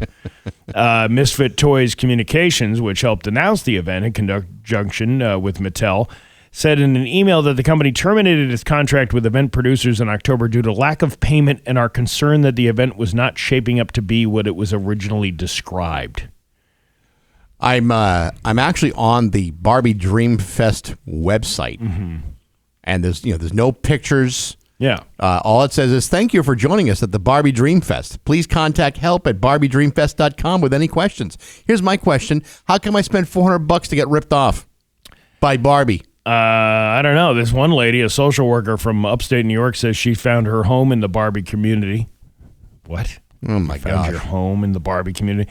She bought tickets in December, dishing out $500 on a VIP.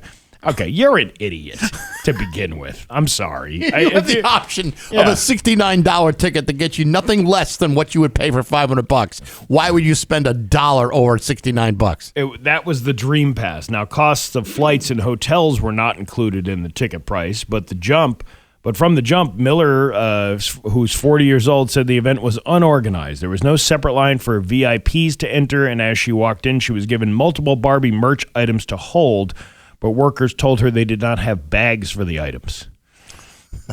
The merch table was selling posters from the 2024 Barbie concert tour for $20, and the cheapest Barbie dolls were being sold for $25 and were gone just after a few hours. You know what this almost sounds like? It almost sounds like somebody had a bunch of Barbie stuff in their garage and wanted to get rid of it, and they created this event, which was knowingly pure garbage, looking just to clear out some space out of the rumpus room. Well, it's kind of like us being at an event and we run out of T-shirts within the first 5 minutes.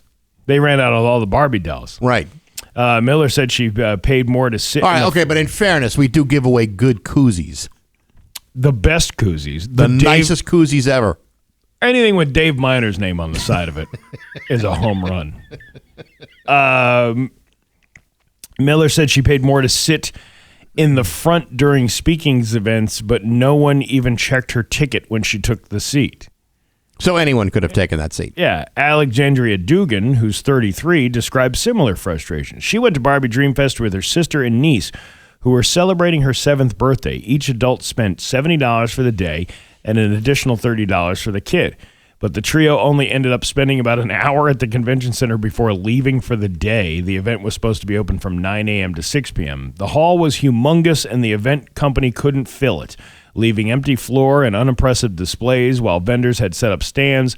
None of what they were selling or promoting was included in the price of the ticket, including the heavily promoted Glam Bar. You ever have glams? No. Or clams? Clams, yes. I don't know if I want to no. go to the clam bar at the Barbie event. I don't. Not considering what you're getting out of it. Vendors also seemed confused by the dream house or lack thereof, but the nail in the coffin for her family was the bike course, which her niece was the most excited for. When they reached the front of the bike line Saturday, Dugan's niece was told she was too tall for the bikes they had available, and all of the larger-sized ones had broken the day before. Oh, no. It was just felt heartbreaking. Miller said a friend she went to the event with was most looking forward to the roller rink, but when they got there, the pair learned they were only kid-sized skates, none of which fit adult feet. Nothing says disappointment in the face of a young child Well, than to know that Barbie sucks. I mean, clearly there are fans of Barbie, and there's enough fans out there that would shell out $500 for a 3-day pass to a convention that you thought was going to be super cool, and you get there, and it's like, here's your 6-foot sub from Subway. You only get one little piece of that, though, because we got to share it with the rest of the folks. And we were missing 2 feet of bread, so it's only a 4-foot sub. You imagine you spent the money on a 3-day pass, and you're out of there in an hour. Yeah. I mean, think about that. Now what are you going to do for the next 47 hours? Well, there's plenty of things Fort Lauderdale has to offer for the rest of the weekend. So there you go. It's 8:24 with Bax and Nagle on Rock 102. It's 8:26 with Bax and Nagle on Rock 102. It's going to be rainy with a high of 71. It's 55 right now in downtown Springfield. Yesterday you were telling us that you replaced your toilet. Yeah. That's probably more than I would tackle. But if I had a project around the house and I had $5,000 to get that done, I'd probably spend like $1,000 on the project and $4,000 to buy myself tickets to the Barbie Dream Fest for next year. Rock 102 wants to help you get that project done by giving you $5,000 with Pick Your Project, brought to you by Dave Miner Exterior Home Improvements. You can use it to fund a project with one of our many sponsors like Home Outlet, Toro Shower Doors, A Signature Fence, Aqua Pump, Luso Federal Credit Union, or with Dave Miner. If you want to win, just go to rock102.com and sign up before noon on April 24th. That's the day we will choose one winner at random, and it could be you. So pick your project from Rock 102, Springfield's Classic Rock. You could have a man coming over to your house and doing manly things. You know what? I would rather have a man come to the house to fix whatever I'm about to break if I did it myself. You know who else is a man? Who's a man? I'm a man. You're a man? You're a man. I don't mind saying I'm quite a man. There you go. From my head to my toes, I'm all man. Yeah, that would be a nice little dig, get to get a home improvement project done like that. Well, that's why you got to go to rock102.com and sign up. Especially with the cost of everything, you having somebody else do it, that's a home run right there. That's right. There you go. That's it. We got news coming up next on Rock 102. The East 8:30 with Bax and Nagle on Rock 102. It's time for news. Here's local radio icon Steve Nagle. Oh, another mall has taken a fall. The Crystal Mall in Waterford shut its doors after more than 4 decades in business. General Dynamics Electric Boats purchased the property. However, the former Sears building is not included in the sale.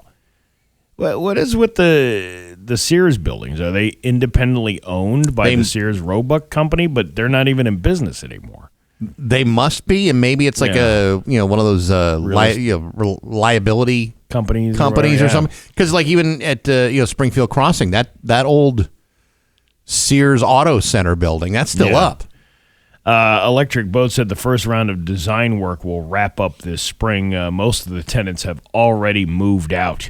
Renovations will begin after that and the start of the former Macy's space. I don't know. You ever been to that mall down there in Waterford? I don't think I have.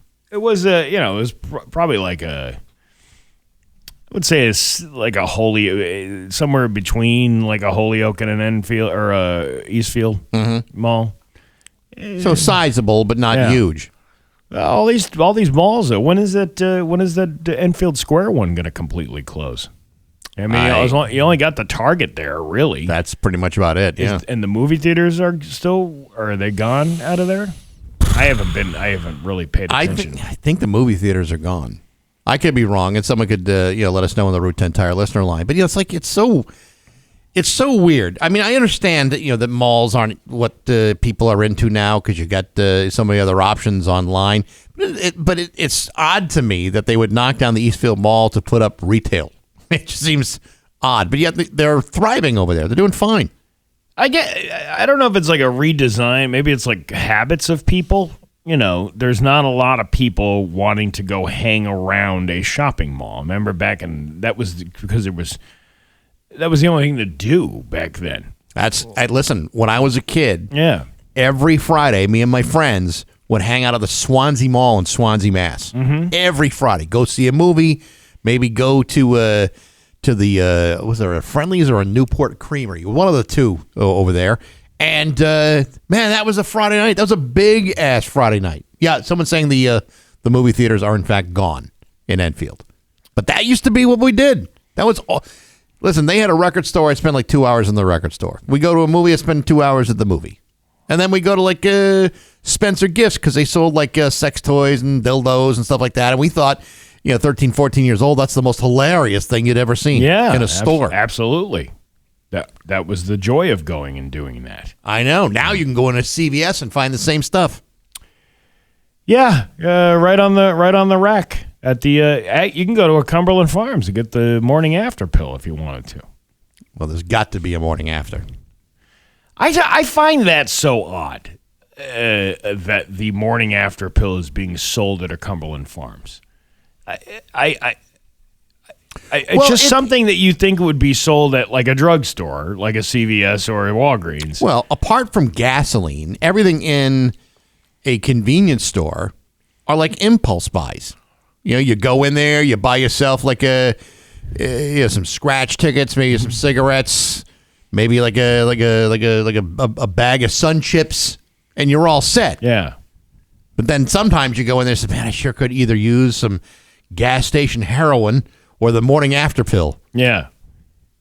You imagine because bad decisions follow me no matter where I go. Well, I was going to say, you imagine like a guy going in there all freaked out. He's like, oh, man, I need to get some Clorox and some Red Bulls. Oh, wait a minute. They have everything I need. It's the morning after pill. I only need to make one purchase instead of several. This is my one-stop shop for everything. Well, the thing that finally cleans you out is the roller hot dog. That or a taquito. I saw one the other day on a, I won't say which Cumberland Farms it was. Westfield. Southampton. I'm not aware of which ones you're talking about. It looked like it hadn't been touched all day long. Was it kind of wrinkly? Yeah, it was wrinkly and it was gray? Dark. No, it was like black almost. It started getting those burn marks on the outside of it. And it's like, listen, man, I know you don't really want to. Nobody really wants to do a job like that. Like that's not really like a glamorous job to be doing. To be on hot dog duty. Just to be working, in a space like that where you got to deal with dinks all day long, coming in, messing up the bathroom or messing up the coffee bar or whatever. But just shut the thing down and take the food off of it. Are you presenting this as you are somehow? You're not presenting the food as a reasonable choice. You're not making it look delicious by allowing it to get to that point where but you got to make it look edible. And if you're not going to make it at least look edible, then shut it off and throw them away. I don't understand what the point is of leaving something on a roller for probably God knows how long that thing was sitting on there. I've never worked in a convenience store, so I don't know how they do things. I don't know how they manage their business. But after the day is done, and I'm going to assume it's not a 24-hour one, do they ever wash those rollers? Do those ever get cleaned, or is it just like a fresh set of dogs that go on top of that thing? That's the mystery. That is the mystery. That's something we will never find out. I mean, I have to believe that there's somebody on hot dog roller duty at the convenience store. Like, there's got to be a state law that says you can't sell hot dogs on an unclean surface. Yeah, I would imagine that there is some sort of cleaning and done, but that's probably not done until the end of the day. So all day long, well, you know what? I can handle grease from a previous hot dog. Yeah, but a hot dog that's gone into a state of disrepair like the one you're talking about. It hasn't moved. It hasn't moved. You could tell that nobody had touched that dog. And it's like, just shut it off. It's 7 o'clock at night. Nobody's coming in here to buy that hot dog.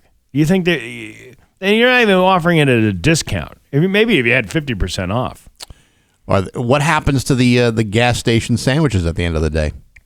I don't know. How early, how far back in the past were those sandwiches made? We need a hot dog whistleblower. That's what was suggested to us. Thank God for this Route 10 Tire listener line. I think we'd be very surprised by how Big Hot Dog has managed their way into retail spaces like convenience stores, roadside carts, that kind of thing. Yeah. Big Hot Dog is everywhere. This person says, as for the roller grill question, do they get cleaned every night? It depends on where you are. Where you go. Some places, after 17 years of managing retail stores like that every day, some places not so much so. And there's also usually a time limit on how long you have to keep them on per corporate rules before you can toss them. Well, this was probably way past a corporate rule. It might have been a situation where someone ignored the corporate rule and allowed this to happen. Sears.com is still active website. Can you actually buy stuff from Sears? Maybe. Like fixtures from the old stores. Can I buy a pair of Toughskins? I don't know. You know what? The guy from the Kluwitz, our friend Eric over there, yesterday posted something on. I get that Gabe's bar, not the gay bar, the Gabe's bar that closed in Ware. Yeah, he had a whole thing of urinals sitting outside of the building. You could own a piece of Ware history by taking one of those urinals.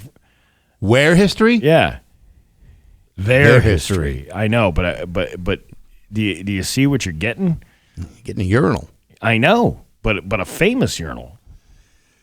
A lot of people have used that very urinal over the years. There is a bit of history. For all you know, someone famous could have used that thing. They probably did. You don't think there's one famous person who stopped into that place one time and said, well, I mean, not as a destination. I'm sure it wasn't intentional, but as a last resort. If I don't stop at someplace to go relieve myself, I'm going to burst. Yeah, you're probably coming back from Petersham or something like that. Yeah, and then you're like, I gotta drain the lizard here. Yeah, where's a good place? A guy like Gore Vidal. I gotta drain the lizard here. Gore Vidal. Yeah. In between writing books and driving through Western Mass, says, man, I gotta take a leak. I'm going to Gabe's bar in Ware. Well, when you gotta go, you gotta go. And a guy like him isn't going to go on the side of the road. I mean, it would be interesting if you found out, Orson Welles driving through Ware one day, and the combination of diabetes and a swollen prostate, and he's going to be going to every bathroom in America. Yeah, hoping that today's going to be that lucky day. You never know what's going through the mind of people, of where you're stopping. And you're sitting at the bar, right? And you see Orson Welles or Gore Vidal just show up. Like, dude, I think that's Orson Welles. Yeah, Orson Welles is sitting here. What are you doing here? Well, I was driving here, and it was the best of times, and it was also the worst of times, and then I really had to go. That would be the worst of times. You should have been here yesterday, Orson, when Gore Vidal was joining us. In this place? Yes. Well, I told you that Blue Note Cafe out there in Chester had the mom from that 70s show was in there having a cocktail. Right. Of all places. What are the odds? A hole in the wall in Chester, Massachusetts.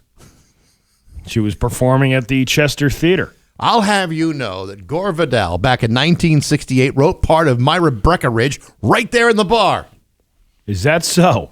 Ordered himself some pickled eggs and a couple of shots, and that book was finally finished in 1968. How about that? And the only reason I can say that is because I have Gore Vidal on Wikipedia, and they never lie. Wikipedia is a hard-hitting source for factual information.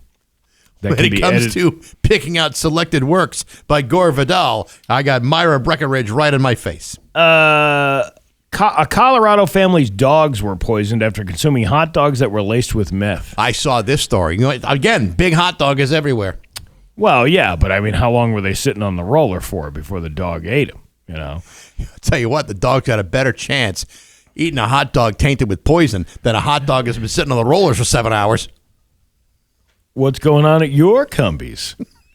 Jillian Frank was worried when her mother called her back in November. She found a hot dog on her patio. She's a vegetarian. Cracked it open, and there's crystalline substance in it.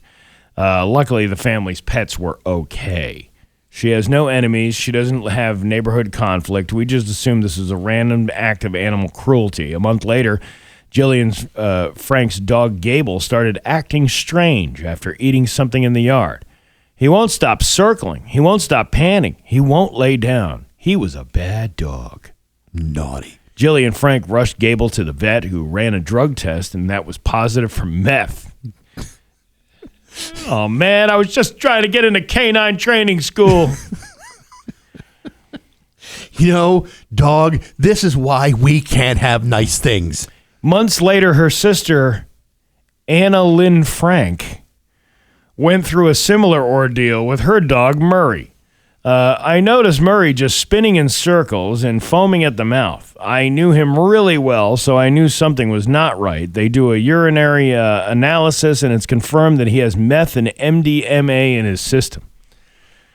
But the rave he was at last night was amazing. He was bopping to house music all night long. Yeah, what was LCD? What's the name of that band? What's the electronic? Which one? I'm thinking now maybe that. No, I'm thinking of LCD Sound Systems. But what's the Prodigy? Prodigy. Oh, Prodigy. Yeah, yeah. they're in Prodigy. Yeah. Smack my bitch up. Smack my bitch up. Dog comes home like, hey man. We got anything to eat? I really need some water. I've been dancing for 15 straight hours. Oh God, I ran out of water in my bowl at about 3 a.m., but I kept going until 7:30. It was wild. The family found more drug-laced hot dogs in the yard. Who's giving up perfectly good meth? You know what I mean? Like, that doesn't seem like there's something weird about this story. Yeah. That somebody would be taking meth, which would seemingly be a profitable something or an addictive substance for somebody else. Why would you give that meth up and put it in hot dogs in order to hurt a dog? Listen, I mean, it kind of doesn't make a lot of sense. I've seen Breaking Bad 4 or 5 times all the way through, and I got to tell you, I can't imagine like Walter White or Gus Fring giving up even an ounce of meth if there's money to be made, and I can't imagine any of it going into a hot dog. What a terrible delivery system for meth. Is that, can you imagine Kobayashi down in...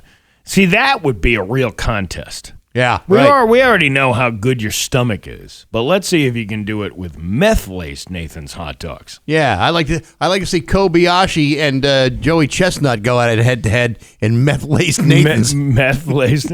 But you know what?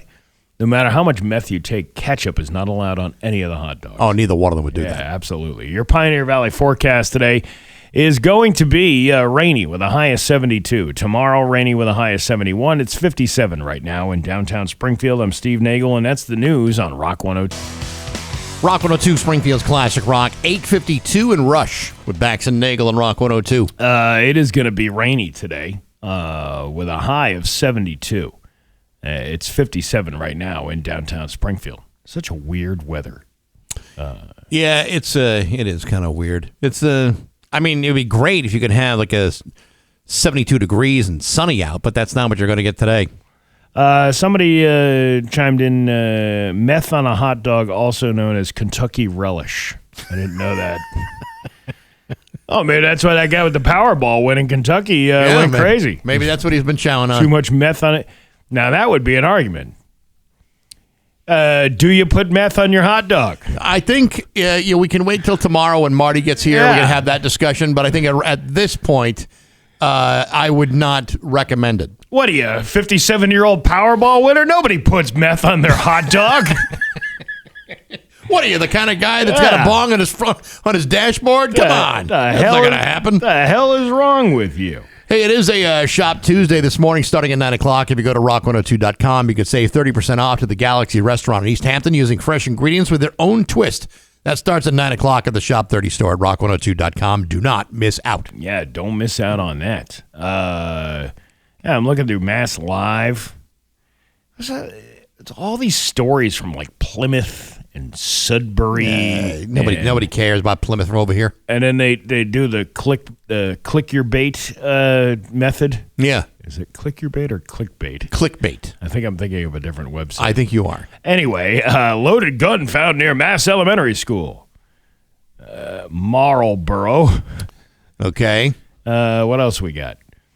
Mass casino player becomes jackpot winner after betting less than $1. Somebody walked away a jackpot winner at a slot machine spin at a casino in Massachusetts.